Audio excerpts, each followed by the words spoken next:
Try and speak positively to yourself and feel self-love and self-nourishment when you feel like that. Do you know what I mean? Binge eating, overeating generally is stressful on the body, stressful for the mind, and the mind and the body are one and connected. So if we're dehydrated, chances are very high, if not certain, that we're going to experience some kind of internal stress that's kind of hidden. You don't notice it because it's internal. It's not like an external event. The body's dehydrated and the body feels stressed. You might be getting, 8 hours of sleep, or you might think that you're getting 6 to 8 hours of sleep. But what's the quality of your sleep? And if your sleep is low quality, then you're going to be under-rested. And this creates stress on the body. Breathing is so crucial for our homeostasis, for our balance of body, of peace of mind. So if you're feeling stressed, the chances are you're breathing shallow, as opposed to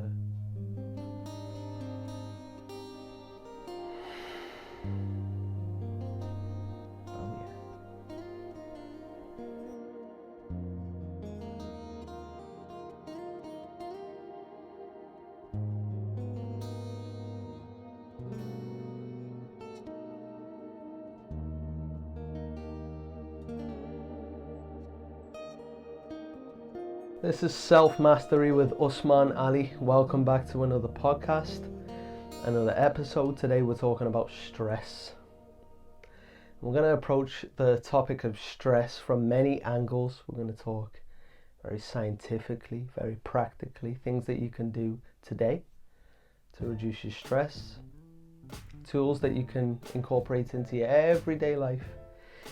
And we're also going to consider some mindfulness perspectives. We're going to approach stress from an Eastern and more internal perspective. So I hope you're looking forward to it. I'm looking forward to getting into this topic. Thank you so much for all of the contributions, all of the support, everybody that subscribes to the channel, hits the notification bell, likes the videos and episodes, leaves a rating. So much love to you, so much gratitude.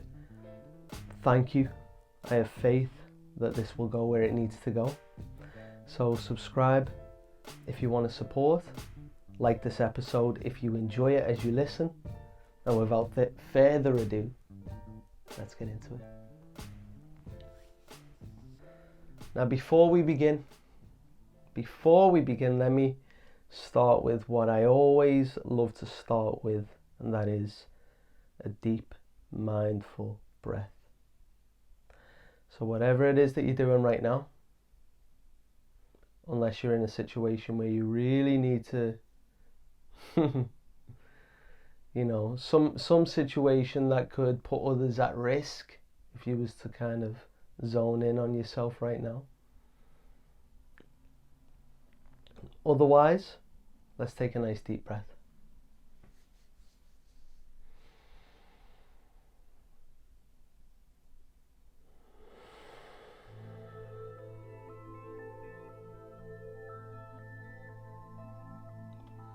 Just allow yourself to be here.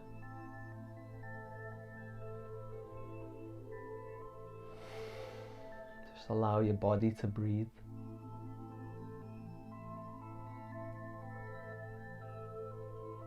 Take in your environment.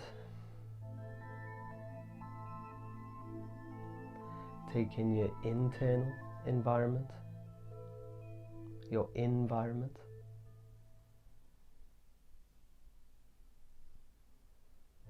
And let's begin.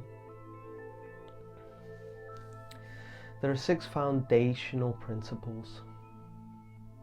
6 foundational principles that we want to be paying attention to in regard to our health and wellness on a day-to-day basis. These 6 foundational principles are paramount in our mental and physical well-being which means if any of these 6 are imbalanced or depleted, you will feel it right away. You will feel it right away, and you will experience, most likely, stress. So this is a kind of stress that's very practical. This is a kind of stress that you can really take care of. You can take care of this, and this is the kind of stress that's also very chronic. We've got acute stress, which is short-term stress in the moment, maybe high intensity exercise, or you work in a high stress job, or jobs that put you in high stress situations in a way that it's kind of good because it activates you, gets you excited, right? It releases cortisol, adrenaline into the blood. You feel, boom, pumped for a short time, and then it's over. And when it's over, it's over. But chronic stress is a kind of ongoing thing. And it's oftentimes ongoing because we're unconscious of it. And so we don't do anything about it. And so this creates long-term issues for us. This creates potentially severe issues for us. Long-term stress results in many illnesses, many disease, chronic inflammation, which is the root, or one of the roots that contribute towards all illnesses. The research is being done today to validate this.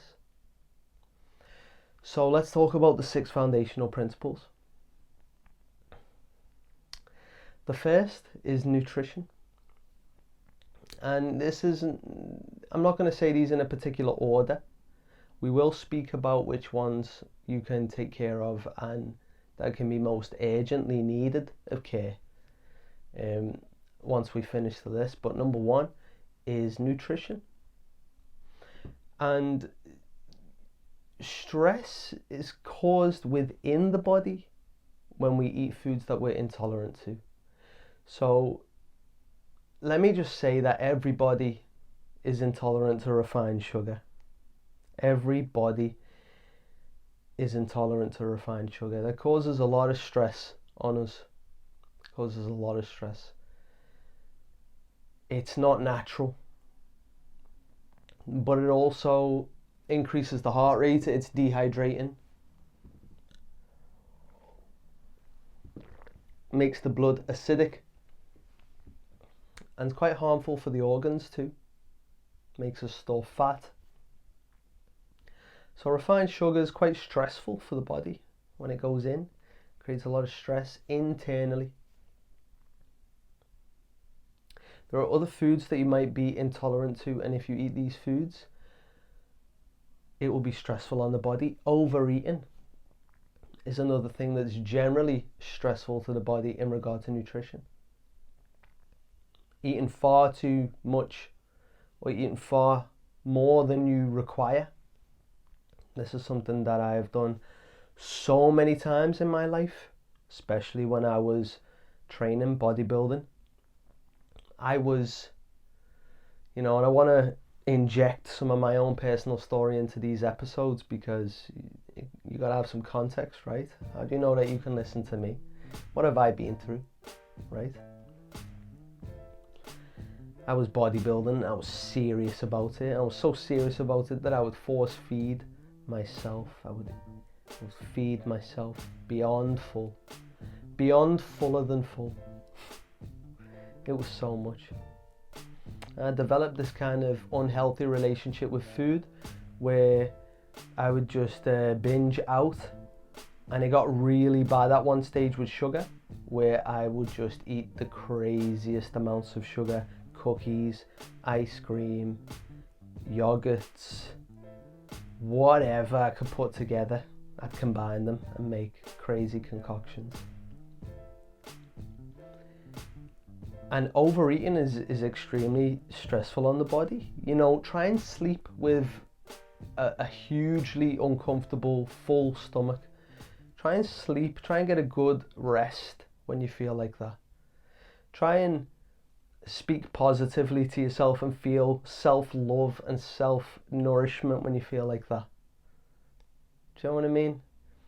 Binge eating, overeating generally is stressful on the body, stressful for the mind, and the mind and the body are one and connected.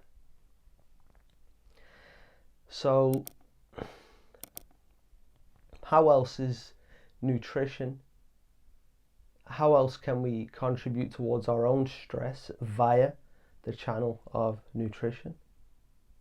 Well, we can also be malnourished.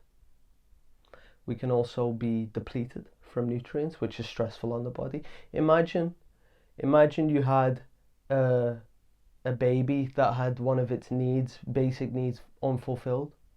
It cries. The baby cries. Baby's suffering. Do you know what I'm saying? Us adults, maybe we don't cry. Maybe we don't cry now when we're hungry, or cry when we want nourishment. But the body is, in a way, very quietly crying to us for minerals and nutrients, especially those of us that are tired or struggling with chronic fatigue. Right? There's minerals that are missing. So malnourishment, this is very stressful for the body.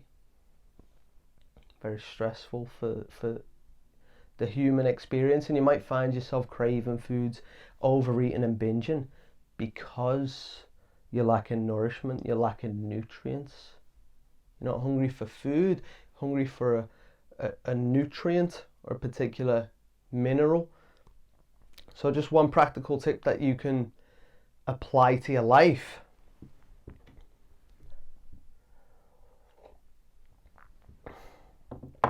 Just needed a sip of water there. Practical tip for increasing and improving your nutrition generally without thinking about calories and this, that, and overcomplicating it is just make it more colourful. Okay, start using more colourful foods. Notice if your food is just like brown and white, right? Just notice that it's very plain. Start getting green on there.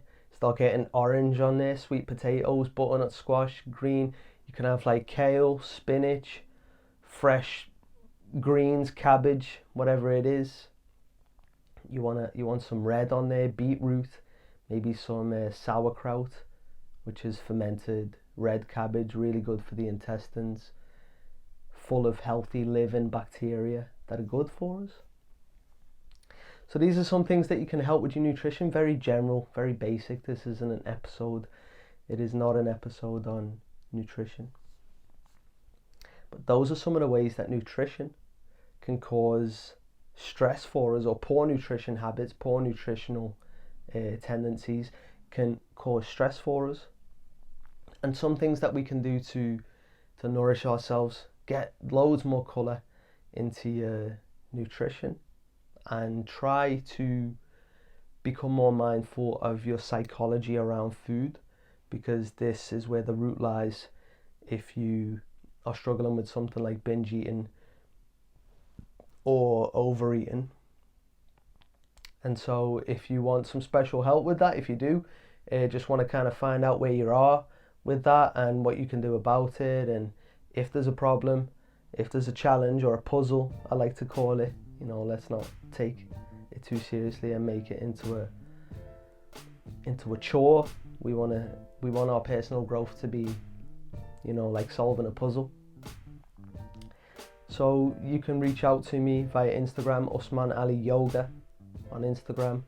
You can comment on this podcast or YouTube video. You can reach out to me via direct message. However you want to get in touch, just hit me up if you want to book and arrange a free call, 45-minute call, and we can talk about your relationship to food, anything that you've been struggling with in regard to food, and what we can do to start helping you develop a healthy and beautiful, mindful relationship with food.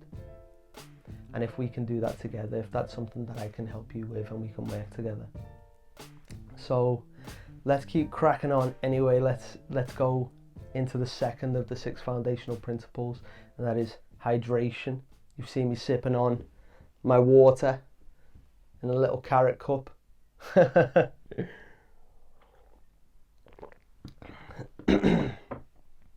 Absolutely essential. Absolutely essential. How long can you go without water? 4 days, 5 days? I imagine some people have pushed it. I imagine some people have gone a week, maybe even longer, without water, but that's called getting very close to death. You know, we can't survive that long without water. We can survive a lot longer without food. We can go, some people have fasted for 40 days. I've seen people that have fasted, which means they didn't eat, they just drank water for 40 days. You know, crazy, like powerful, also quite extreme, and I don't know how necessary, but definitely a life experience for sure. I've done 7 days. That's the longest period I've done in my life, 7 days without food, and that was a very interesting experience. Maybe I'll do an episode on that. If you want that, let me know in the comments. If you want to hear about my experience with 7 days of fasting, 7 days of water only. And why I even did that in the first place. So hydration is super important. Every single bodily function requires water. And there are thousands of those. Maybe even more than thousands. Every cell requires water for its membrane to be plump and nice and gelatinous and alive, so that it can transmit information from cell to cell, so it can speak to the other cells. It needs water, right? So if we're dehydrated, chances are very high, if not certain, that we're going to experience some kind of internal stress that's kind of hidden.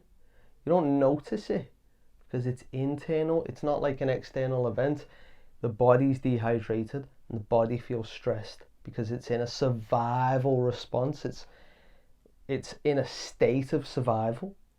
It's saying, hey, I need water. Go and get me some. Dry mouth.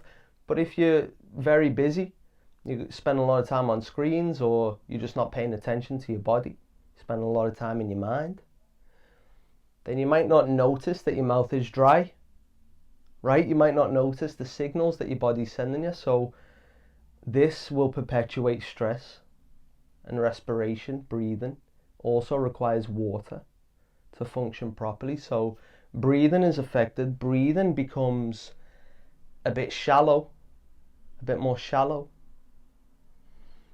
and that causes more stress, which we'll talk about. So hydration is the second principle. Very simple advice I can give you on this one is just drink more water. But here's another piece of advice that you might not have heard before. When you eat something that's drier when it goes in than when it comes out, just think about that. Bread, toast goes in dry, comes out wetter than it went in. So it's taking water from the body. Anything that you eat that's drier on the way in than when it leaves dehydrates the body. So one way to stay hydrated is to prevent dehydration, which is to eat more foods that are rich in water, right? And I'm not talking about eating a fruit-only diet or doing any of this stuff that people do and that I have done. Story for another time. But I mean eating plenty of fruit, if that's something that feels good for your body, of a morning on an empty stomach. Drinking plenty of water throughout the day. But also having foods like cucumber, right? A lot of water in there. Fresh foods that are alive. Or even making yourself a nice green juice in the morning. A nice juice. I make juice in the morning. Celery, carrots, beetroot. I also have Organifi green juice that I use, which has got all kinds of beautiful ingredients in there, like ashwagandha, mint, something else like spirulina, and some other of the algae products. It's really powerful. So boom, get that in there. Water, plenty of water, especially of a morning, getting very hydrated. And this will help you reduce stress, believe it or not. So aim for somewhere like 6 glasses of water a day, 8 glasses of water a day. But most of all, be mindful of the dry stuff that you're eating. the crackers, the crisps, the nuts. Be mindful of all that dry stuff that's going in. That could be leaving the body wetter than it entered, therefore removing water from the body and making you dehydrated. So let's move on to number 3. The third foundational principle is rest. Nutrition, hydration, rest. These are the first 3, and these are the yin modes, the yin principles of health and happiness, or the 3 yin of these 6 foundational principles. Yin means in. Yin is the feminine. Yin is receiving. Nutrition goes in. Hydration goes in. Rest, we go in. Okay? And we'll talk about the other 3 in a moment. So, rest, sleep. Wow.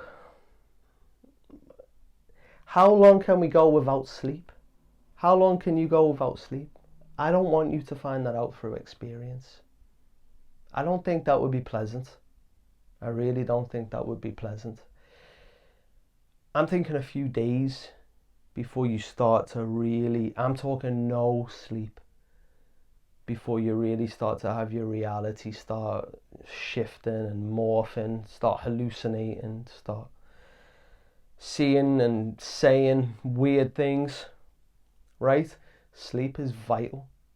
You know, the shorter the time that we can go without something, the more vital, the more valuable it is, because it's scarce in a way, or it's not necessarily scarce, it's just that we're sensitive to not having it, right? Breath is in abundance, air is in abundance, but we're sensitive to not having it.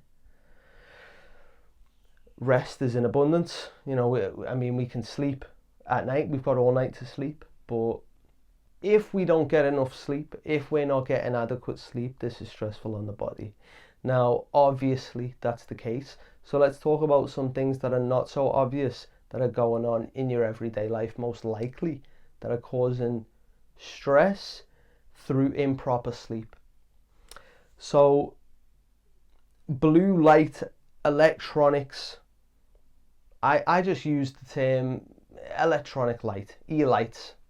Okay, because the sun's light that's light to me, but a bulb or a lamp or a screen or a phone screen, this is e-light, electronic light, and it buzzes, bzzz, it buzzes us into a wakeful state, and there is tons of science around this today. This is why people wear blue light blockers, because the blue light is stimulating the sympathetic branch of the nervous system, which is putting us into fight or flight, which makes us think that the sun is still up. Our body thinks that the sun's still up even when the sun is down, when we're using these electronics in the night. And so the body doesn't really get the chance to produce the right hormones for rest.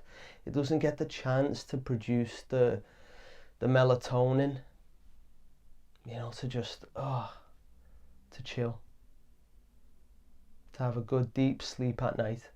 So you might be getting, 8 hours of sleep, or you might think that you're getting 6 to 8 hours of sleep. But what's the quality of your sleep? And if your sleep is low quality, then you're going to be under-rested. And this creates stress on the body. Remember, this video was all about stress. I'm looking at it from many different perspectives. It's taken us a little while, but I hope you appreciate that I'm going in depth here for you guys. So, sleep hygiene, this is something that we want to consider.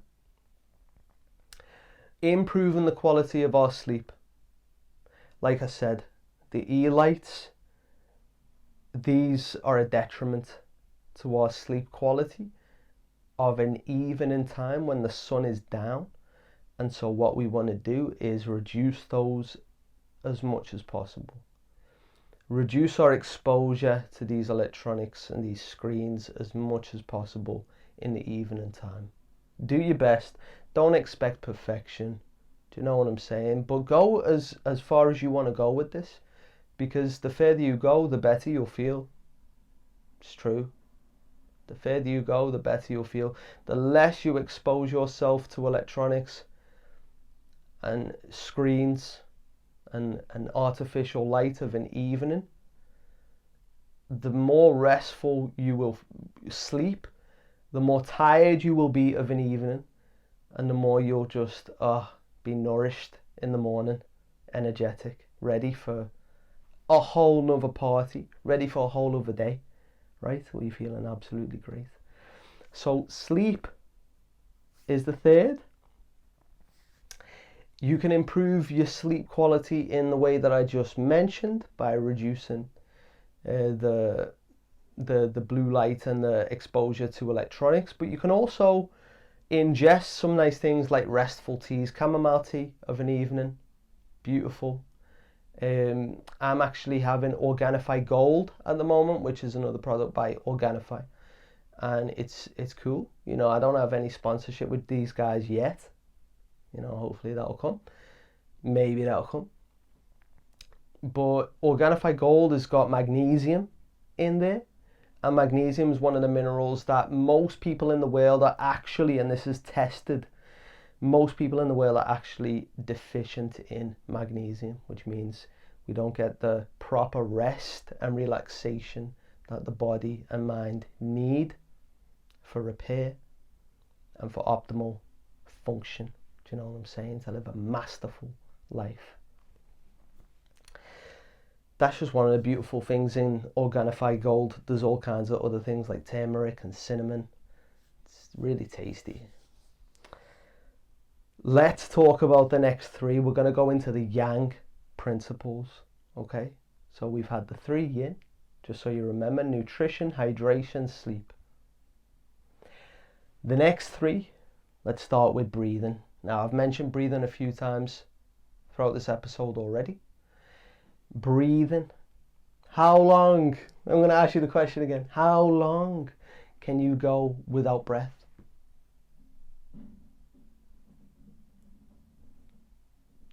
I'm waiting. If you're holding your breath right now, just try. You know, you might last 30 seconds. You do a few rounds of Wim Hof, you might last 3 minutes. If you got good lungs, if you got healthy lungs, 3 minutes. So breathing is essential, and breathing, this is the thing about breathing. This is the joke of the design, the human design. Breathing is so crucial for our homeostasis, for our balance of body, of peace of mind. Yet it's one of the most passive, active, behind the scenes things that we take absolutely most for granted. How many of you notice that you're breathing? How many of you would still be alive if you were in control personally of staying in charge of your breathing, of keeping your breathing up all day long? How many of you would still be alive if that was in your hands? But there's a wisdom behind, a wisdom within the body that's doing it for us, thankfully. And so breathing, very simple and beautiful connection to stress. When we're breathing fast, we're thinking fast. When we're thinking fast and automatic, we're most likely in a state of stress. So fast and shallow breathing is oftentimes instantly a connection that you can relate to stress. If you're feeling stressed, the chances are you're breathing shallow, as opposed to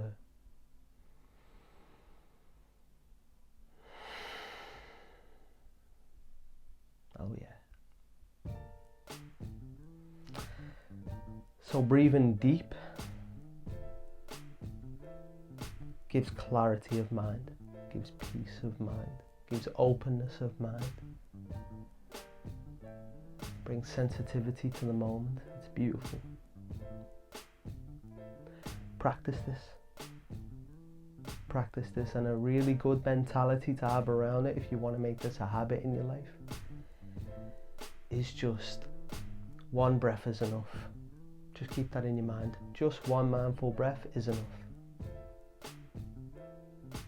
And so, before you wash the dishes, no matter how much your mind thinks it can't stop, just remember that one breath is enough.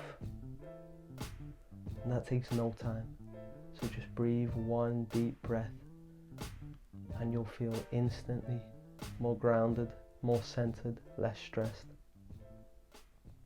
less anxious, more present.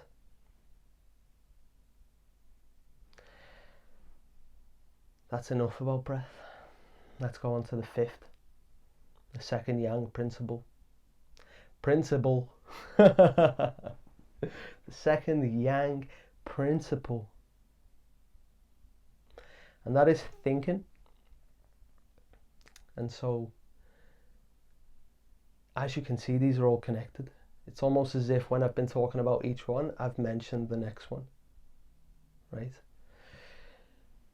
When I'm talking about breathing, I mention thinking. Or thinking. Just think about, where does stress happen? Where does the stress that the world is talking about and the world speaks of so much, where is that actually taking place? It's in our heads, right? It's in your head. The stress is happening here. There's so much thinking about the future, about the past, about things we've got to do, about things we haven't done, about things we didn't do right. There's so much thinking about what they said, what they did, what they took, what I lost, what I want. All day. Never mind the thoughts of what if.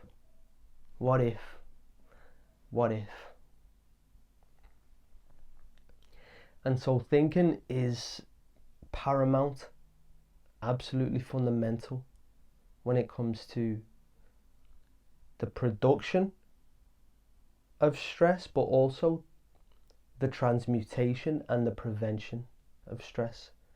You see, because this is one of the most powerful, most magical, rewarding superpowers that we have as human people. We have the ability to choose our thoughts. We have the ability to become aware of our thoughts, at least, and check them and say, is that true? And question them. We have the ability to do that. And that is super powerful, because if your thoughts are creating stress in your life, your thoughts can also create bliss in your life. Your thoughts can also undo that stress. And you don't need to go anywhere to do that. You've got it right here internally. You don't need to go anywhere to do that. It's right there. So the solution for the stress of the mind is to not necessarily remove thinking or change thinking. Changing thinking is one way. It's definitely one approach. It's super beneficial to just ask questions like, what's the opportunity in this? What's positive about this? What can I learn from this? How am I to grow from this? Why is this happening for me, not to me? You know, these are powerful ways to rethink and reframe life's troublesome situations into opportunities that we feel less stressed about, more motivated to solve. So there's change in thought, but then there's the next level solution, and this is the one that the world's just getting ready for. You know, people are getting ready for this, and that is mindfulness and meditation. That is the ability to transcend thought. So you don't even need to change your thoughts. You transcend thinking altogether. This is next level. This is being able to witness any positive thought, any negative thought, any stressful thought, any fearful thought, any doubt, any worry, and completely nullify the charge that has on your body, and the charge, the power that it has over the quality of your life, and completely nullify it. It's so powerful. So the practice of mindfulness and meditation is absolutely beautiful in its positive effect in reducing stress due to thinking. A simple exercise that you can do is just become aware of this moment right now. On purpose, pay attention without judgment. And there's the key. If you want to learn more about meditation, hit me up. Hit me up, because I'm ready to serve this medicine. I'm ready to serve this medicine. And I'm also planning to record a nice guided meditation for you guys. One that's going to give you consistency and transformation if you apply it over a course of 21 days, for example, consecutive days. So if you're interested in that, let me know. Maybe even by the time you've let me know, I've created it and it's already published. But let me know in the comments if meditation is something that you would like help with. You'd be interested in this guide. And if you want to learn meditation with me, because I tell you what, I really don't sugarcoat it. There's a shyness to go there. When it comes to meditation and mindfulness, there's a shyness to get so real about it. This isn't the time to go into that. But let me just say that this tool of self-awareness, this tool that we call meditation and mindfulness, which is really just paying very, very close attention, it is more powerful than... It's powerful enough to keep me hooked for 10 years. Put it that way. It's powerful enough to keep me engaged, to keep me interested, to keep me discovering 10 years later. And there's people that have been meditating for 50 years and they're still discovering. So yeah, totally recommend it. Reach out if you're interested. It'll blow your life wide open. Trust me. So that was number 5, thinking. And the sixth foundational principle that we can consider when looking at our lives and looking at the stress in our lives and where that stress is coming from is movement. Under moving, lack of movement results in stress, right? Just think about how mentally, emotionally stressed you become when you don't move for a very long time. You become depressed, you start feeling lazy, then you start feeling guilty, you start feeling ashamed. This is just the psychological stuff. You might even start feeling agitated, right? But then there's also the body, physically, the lymph system. Lymph is a kind of fluid in the body it's composed of all of the toxins. It carries all the toxins and all the poisons out of the body through certain areas like the armpits, right, and like the back of the knees, etc. There's certain parts around the body called lymph nodes, and that lymph leaves the body. Now get this, your circulatory system, the system that pumps blood around your body all day long, by the way, without you having to think about it. So there's another gratitude for the creation. Blood pumps around the body and there's organs doing that for us, but lymph doesn't have an organ or apparatus that pumps it around the body. The pump for lymph is breath and movement. So breathing deeply and moving our bodies in a way that's pumping. Do you know what I mean? I don't mean like you need to go and do high intensity interval training every single day and all stuff like this, but I just mean like basic movement, you know, like some qigong, some yoga, going out for a walk, just doing some deep breathing exercises, jumping on the spot. Just basic. This is foundational for reducing stress and having baseline health. Okay, so baseline health requires baseline movement. And that movement is really daily movement.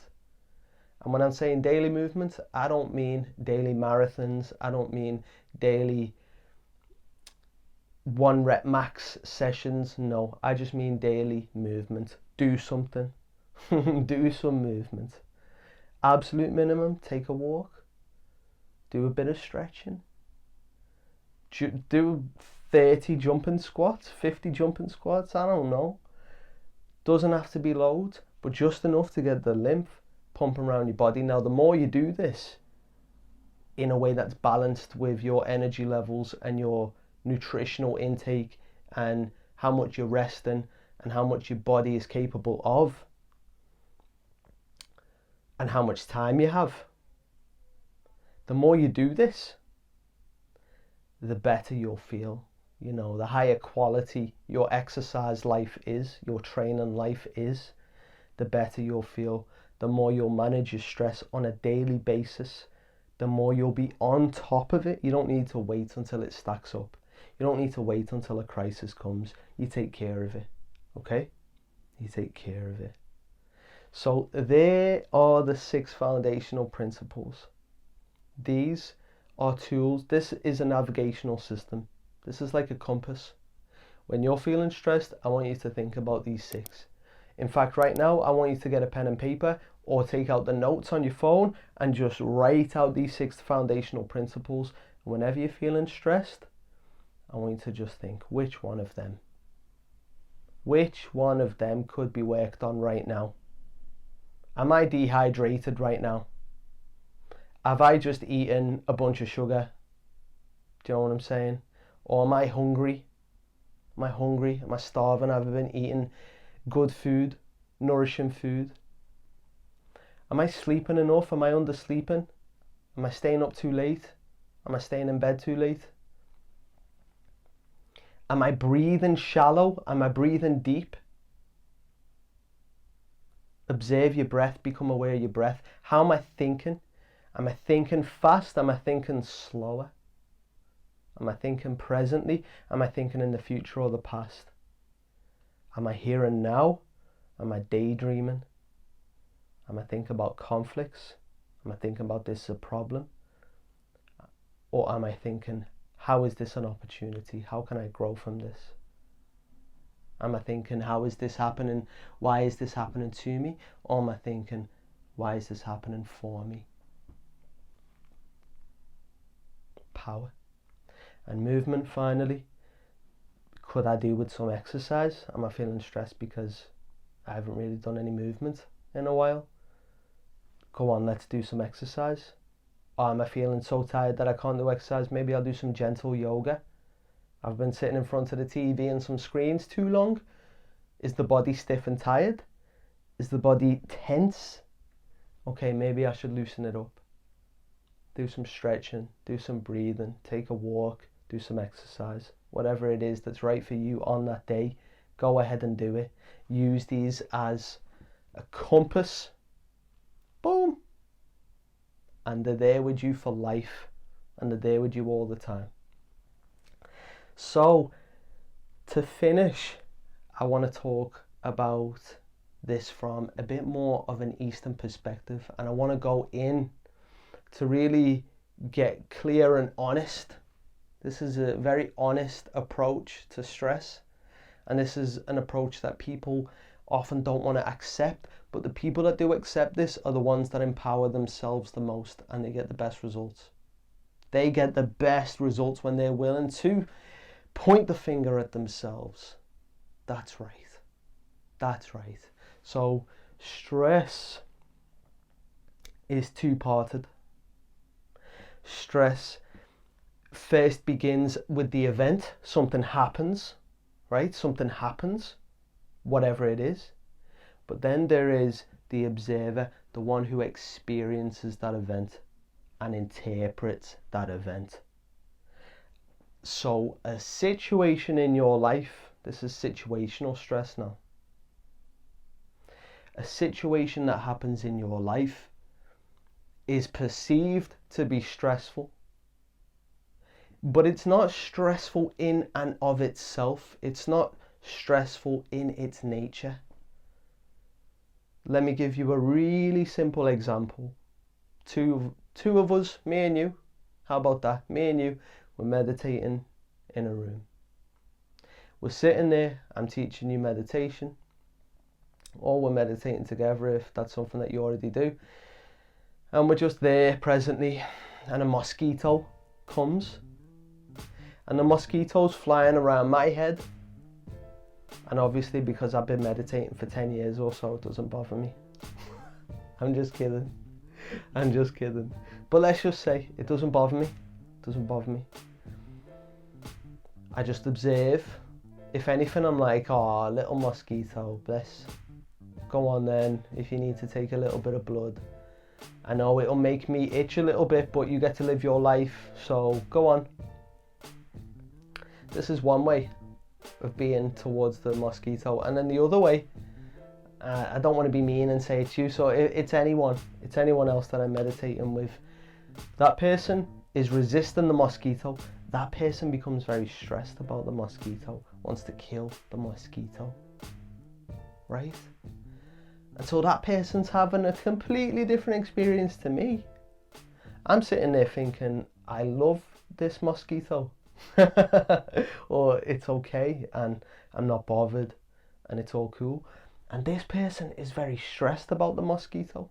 This person is so frustrated. That sound when they become so close to the ears and it's like they buzz really loud. Do you know what I mean?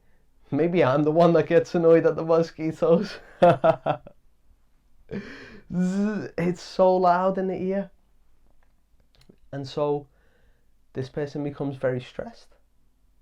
Now, both people have the mosquito buzzing in the ear, right? It's not a matter of fact of like it hurts this person's ears and it doesn't bother this person's ears. That's not the case. The case is that one person is interpreting the experience one way and another person is interpreting the experience another way. One person is having certain thoughts and they're observing those thoughts in meditation and they're not judging those thoughts regardless of what they are. They're not judging those feelings. They're not judging what's happening, resisting what's happening. They're just allowing it all to be. They're in a state of surrender. The other person is in a state of resistance. The other person is saying and thinking in their own minds, why is this mosquito there? And then they're trying to meditate and they're saying, oh, I shouldn't be thinking, I should be meditating. So they're judging their thoughts, they're judging themselves, they're judging the mosquito, they're judging the whole situation, they're judging you because you're not, or this person, because that person isn't angry at the mosquito, they're judging them. Do you know what I mean? So it's just this big judgment party that's very stressful. This is resistance. This is when it rains outside, you wish it wasn't raining. You create resistance to it. You don't just surrender to it and accept it. It's the weather. Do you know what I mean? It has a right to be. It's a fly. It has a right to be.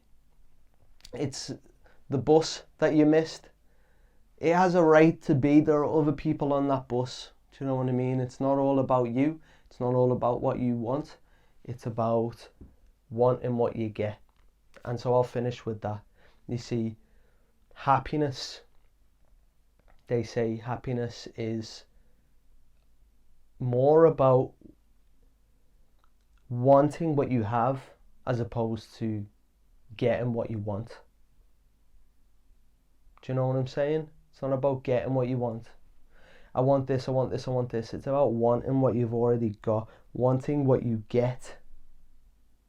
what life presents, having faith. It's beautiful.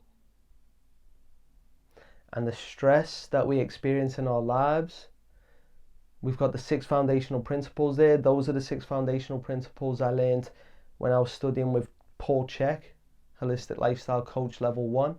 So big love to Paul Chek for that knowledge, and to the wisdom of my own body for showing me the truth of that anyway. And then we've talked about the final kind of more mindful approach to this, which is situational stress and how to handle that. And that is through cultivating surrender. Cultivating surrender, the ability to accept and pay attention to what's happening from a place of non-judgment. Like I said, if you want to learn how to do that, activate your superpower, the superpower of awareness, then get in touch with me, Usman Ali Yoga, on Instagram. You can send me a DM, direct message, you can send me an email, whatever it is, however you want to contact me. Comment on this episode of the podcast or YouTube video, and I would truly appreciate that. I'd love to share all of these tools with you. I would love to share these. Resistance is something to let go of. Okay, notice when you're in resistance. Notice how your resistance to the now, your resistance to what's happening, your judgments to what's happening are causing you stress. To finish and recap with the 6 foundational principles once again: nutrition, hydration, rest. These are the 3 yin principles. Breathing, thinking, and movement. These are the 3 yang principles: outward, expansive. So if you enjoyed this episode, please subscribe, like the video, like the podcast. Also, please leave a rating of this podcast.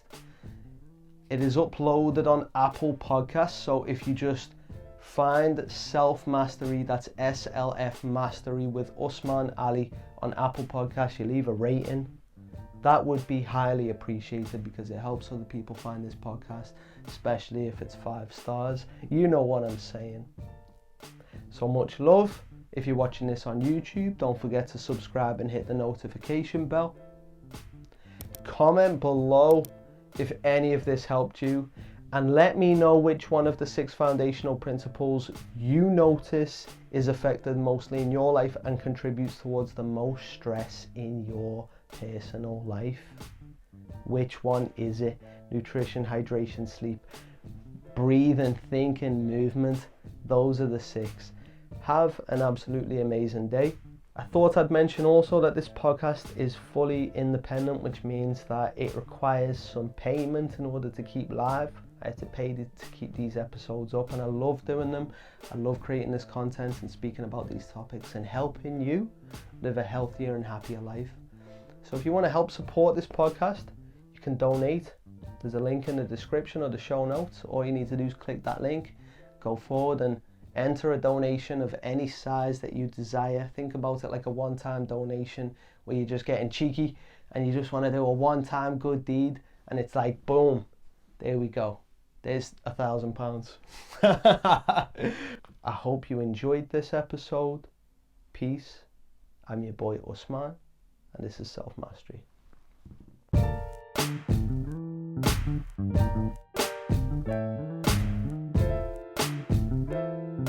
Thank you.